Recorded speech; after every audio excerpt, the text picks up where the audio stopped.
What's up everyone, 3D Prince 747 here, back again with another video. So, I finished the Terror Dog, or whatever you want to call it, but that's what it was called on the web when I downloaded the STL. Painted it up. I put LED eyes in the, or LEDs in the, where the eyes go, so they light up. Let me show you that. So, that looks like that. So this was an afterthought. So what I did was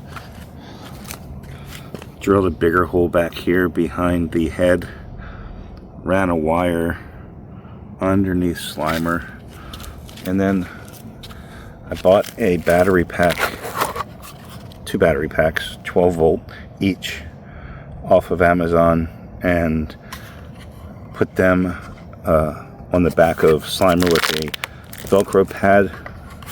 I have it in a baggie so that it's waterproof, and I can switch them on and off to turn them off during the day. The wires just run up the back of Slimer. He's probably not real happy about that, but whatever. I painted the wires to blend in.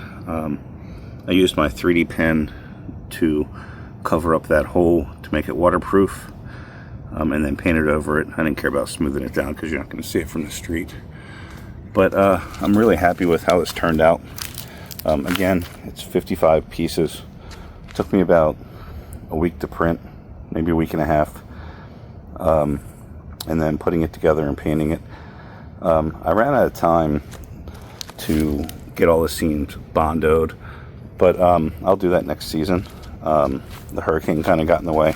But if you look back here from the street, you're not seeing those seams, so it's not a big deal. Really happy with how this turned out. I think it looks really cool. Please hit that like button and subscribe if you haven't already. Thanks for watching.